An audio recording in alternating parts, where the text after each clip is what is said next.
Romanos capítulo 15, versículo de número 4. Romanos 15, 4 diz assim, palavra de Deus: Pois tudo quanto outrora foi escrito, para o nosso ensino foi escrito, a fim de que, pela paciência e pela consolação das Escrituras, tenhamos esperança. O capítulo 15 da Carta aos Romanos dá continuidade à reflexão feita por Paulo, começando no capítulo 14, acerca da tolerância para com os fracos na fé. Nós temos que entender que é muito importante aprendermos a lição de que o conhecimento não pode ser fonte de desprezo àquele que não tem, e nem os aspectos externos da prática religiosa pode ser uma ponte para julgarmos aqueles que praticam coisas que nós não praticamos.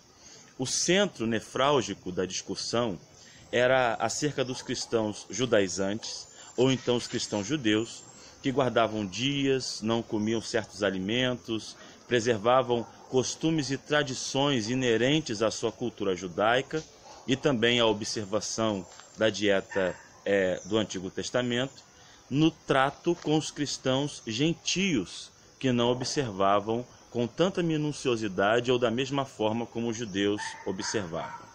Esse debate perdurou na igreja durante muito tempo. Muitos cristãos tinham essa dificuldade para lidar com essa divergência de pensamento. Daí o apóstolo Paulo, escrevendo aos Romanos acerca disso, vai tratar com muita propriedade nos capítulos 14 e capítulo 15, dando então a conclusão dessa divergência, utilizando o exemplo de Cristo, de que o Senhor Jesus, ele não fez o que queria fazer, mas fez o que deveria fazer, apontando sempre para o exemplo de Cristo como sendo o exemplo a ser seguido.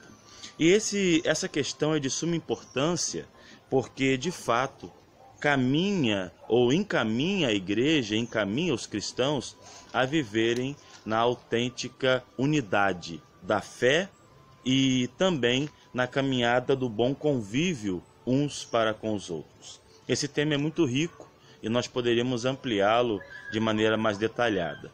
Mas o versículo 14, que está no texto do capítulo 15, é muito importante para a nossa reflexão em tempos como estes que estamos vivendo.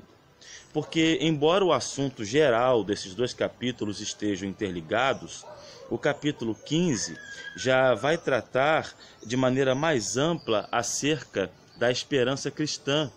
Vai tratar também de maneira mais ampla acerca daquilo que Deus fez pelo seu povo, para que o seu povo tivesse a devida expectativa, a devida esperança acerca daquilo que lhes aguardava. É claro que o texto vai tratar, como já disse, dessa questão da unidade cristã, dessa questão da liberdade em Cristo, desta questão da maneira como devemos acolher os que são fracos na fé, mas o versículo 4, ele vai tratar acerca do nosso valor, do valor que deve ser dado à palavra de Deus, às Escrituras, e como que nós cristãos devemos usufruir da bênção das Escrituras na nossa caminhada no dia a dia. Percebam que o versículo 4, o apóstolo Paulo, ele vai tratar de aspectos da Escritura que nos levam a uma maior expectativa. E, de fato, a fé e a observância das Escrituras, tanto no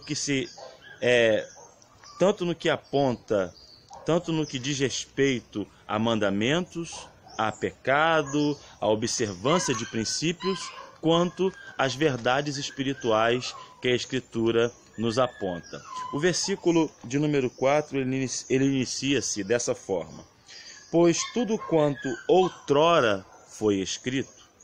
Perceba que Paulo está falando do passado, está falando de algo que já foi escrito. O Novo Testamento estava em desenvolvimento ainda. Ainda não havia um cânon fechado do Novo Testamento, mas já havia um cânon fechado do Antigo Testamento judaico. Então Paulo aqui está se referindo àquilo que já havia sido escrito no Antigo Testamento. Isso quer dizer que para os cristãos do primeiro século, para os apóstolos e para aqueles que seguiam na caminhada cristã, o Antigo Testamento era utilizado, crido e pregado como fiel palavra de Deus, deixando bem claro que Deus havia dado ao seu povo, tanto no Antigo Testamento quanto no Novo Testamento, esperanças e práticas que deveriam ser observadas. Os aspectos cerimoniais da lei tiveram uma finalidade em si. O Senhor utilizou isso no Antigo Testamento. O Novo Testamento aponta e mostra o verdadeiro e autêntico significado de todos os tipos de sombras expressas no Antigo Testamento. Porém, não devemos entender que todos esses aspectos e símbolos apenas serviram nos tempos do Antigo Testamento. Eles servem também e apontam para entendermos melhor o que o Novo Testamento tem a nos dizer. Os apóstolos, o Senhor Jesus, utilizaram as profecias do Antigo Testamento, os escritos do Antigo Testamento de maneira muito ampla, porque apontavam para Cristo e para a graça. No entanto, nós devemos entender que os aspectos cerimoniais tiveram a sua finalidade e não devem ser repetidos pelos cristãos no Novo Testamento. Isso é tema de um debate muito amplo e foi também no primeiro século, porque os cristãos judaizantes, aqueles que entendiam que as práticas judaicas, em alguns casos até mesmo as interpretações rabínicas, deveriam ser observadas como um ponto de divisor, como um ponto de divisão. E isso foi um grande embate para a igreja no primeiro século. Nos dias de hoje, nós encontramos as mesmas questões, os mesmos problemas. Existem igrejas que defendem também práticas judaizantes, que possuem seus atos proféticos, onde existem réplicas da menorá, da Arca da Aliança, e utilizam isso de forma quase que mágica, mais parecida com a ritualística druida do que com o Evangelho da Graça de Deus no Novo Testamento. No entanto, Paulo diz que aquilo que foi escrito no Antigo Testamento foi escrito para nossa instrução. Como assim? De fato, nós hoje cometemos as mesmas idolatrias que o povo de Israel cometeram, temos os nossos bezerros de ouro edificados, possuímos também a prática oriunda da nossa natureza pecaminosa de quebrarmos os mandamentos, somos tão pecadores como foram nossos pais, Adão e Eva. Por isso devemos olhar para o Antigo Testamento e entender que ele foi escrito para a nossa instrução, para que observássemos. Vejamos o que diz em 1 Coríntios capítulo 10, primeira epístola de Paulo aos Coríntios, capítulo 10, versículos 6 e versículo 11. Olha o que diz. Ora, estas coisas se tornaram exemplos para nós, a fim de que não cobicemos as coisas más como eles cobiçaram. Isso aqui é uma exposição de Paulo acerca do que aconteceu no deserto, quando os judeus peregrinaram por lá durante 40 anos. Olha o versículo 11. Estas coisas lhes sobrevieram, os juízos de Deus, aquilo que Deus fez para puni-los e apontá-los para o caminho certo. Estas coisas lhes sobrevieram como exemplos e foram escritas para nossa advertência. Uma igreja gentia, uma igreja que não era judaica, ouvindo essa mensagem de Paulo, que foi escrito para a instrução dela, para a advertência nossa, de nós outros, sobre quem os fins dos séculos têm chegado. Então, até o dia de hoje, nós somos instruídos pela queda, pelas advertências e pelas palavras do Antigo Testamento.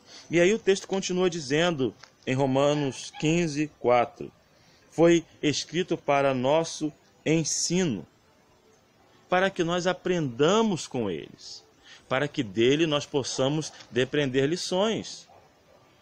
Não existe modo de ensinarmos acerca de Deus a não ser pela sua palavra. Jesus disse, examinai as Escrituras. Que Escrituras? Antigo Testamento.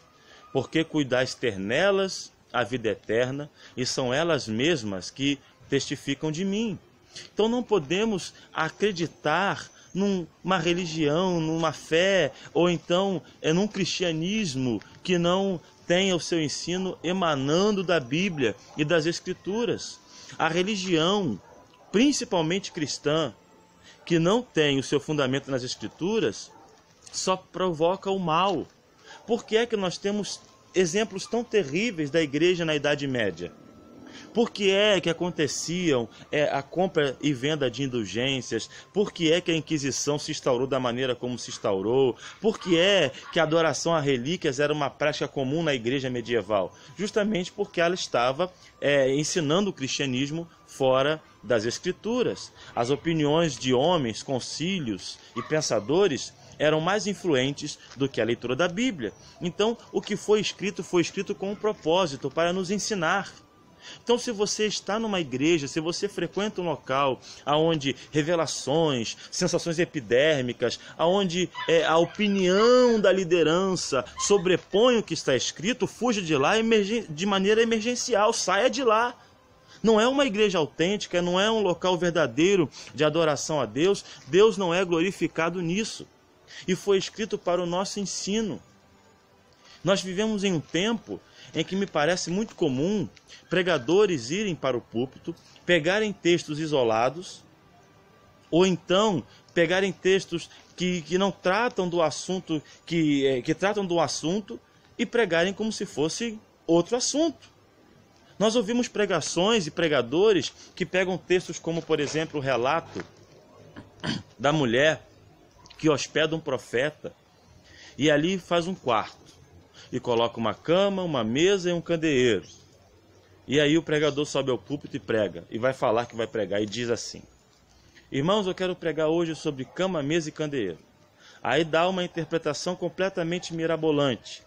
Cama significa intimidade, descanso, candeeiro, iluminação, cadeira, espera. E ali começa a fazer um monte de aplicações que o texto não dá a entender, que não está na palavra de Deus, mas a sua alegoria faz um sucesso muito grande. Os cristãos quase vão a êxtase, dizendo que isso é revelação. Quando na verdade aquilo ali são apenas aspectos do texto. O que o texto trata é que o profeta foi hospedado numa casa. E que aonde um profeta está, a palavra de Deus está com ele. E se a palavra de Deus está com ele, as bênçãos chegariam até aquela casa. Mas a pessoa se atém a aspectos que não são centrais para pregar. Como nós observamos nas homilias de muitos pais apostólicos, não é? Tendo a sua origem, é claro, naquela prática da pregação alegórica, muito comum no tempo medieval e também oriunda da escola de pensamento de Alexandria, que nós observamos essas alegorias que parecem até ser muito bonitas, muito encantadoras, mas não são uma exposição fiel do texto que se leu. E aí se dá origem a vários equívocos de interpretação. Existe uma homilia muito antiga de um dos pais apostólicos que fala sobre tratando acerca do bom samaritano, onde ele diz que o bom samaritano é Jesus, o homem atacado é o pecador, as 3 moedas são o Pai, o Filho e o Espírito Santo. E aí ele começa a falar. Só que o texto não trata disso. O texto não diz isso. Aquilo é um relato de uma parábola que ensina acerca do amor ao próximo. Então devemos ter cuidado com o ensino. Priorizar o ensino é fundamental para que nós possamos viver uma vida cristã plena. E a terceira verdade que esse versículo nos ensina é que esse ensino é para nos trazer a consolação que as Escrituras podem nos trazer. Porque vivemos em tempos caóticos em que não há esperança para muita gente. Em tempos em que as pessoas estão atrás de respostas. Em tempos em que, às vezes, muitas pessoas se suicidam por estarem vivendo crises existenciais. E a resposta filosófica não é suficiente. E a resposta acadêmica não é suficiente. E a resposta emocional não é suficiente. Vivemos em tempos em que as realidades são tão caóticas e terríveis que muitas pessoas não têm direção, que muitas pessoas já se perderam no rumo, em seus pensamentos, em suas crises existenciais e pessoais. Mas a Escritura tem o poder de trazer consolação. Vejamos o que diz o Salmo de número 119, versículos 81 e 114. Salmo de número 119, versículo 81 e versículo 114. Olha o que diz o texto. Desfalece-me a alma, aguardando a tua salvação, porém espero na tua palavra. Versículo 114. Tu és o meu refúgio e o meu escudo, na tua palavra eu espero. Esse é o pensamento do salmista. Então, desde todos os tempos em que Deus revelou-se ao homem, sempre havia a esperança na palavra. Como diz Hebreus 11, versículo 2, que pela fé cremos que o mundo e tudo o que existe foram criados pela palavra de Deus. Portanto, devemos olhar para esse texto e entender que aquilo que foi ensinado outrora no Antigo Testamento e agora para nós que estamos no século 21, outrora há 2000 anos atrás, foi escrito para o nosso ensino. A Bíblia não tem prazo de validade, a palavra de Deus ela é atemporal, ela se encaixa em qualquer contexto cultural, social, econômico, porque ela é infalível. Foi escrito para nos ensinar, nós não sabemos de tudo. Nós às vezes perdemos o rumo e a direção, às vezes ficamos completamente sem nenhum norte, mas a Bíblia é o nosso norte. Em terceiro lugar, foi escrito com o propósito de nos consolar, ainda que nos exorte.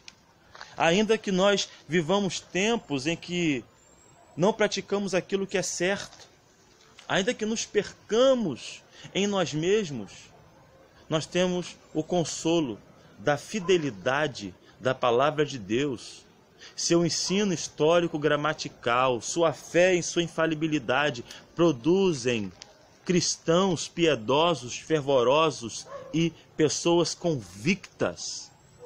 Fujamos do relativismo, dos conceitos humanos, das ideias que os homens pensam, das supostas revelações diretas e nos entreguemos de corpo e alma à palavra de Deus santa, infalível, aonde uma fonte ininterrupta de virtude e de poder do Espírito Santo fortalecerá nossas mentes e corações na esperança que nos está preservada.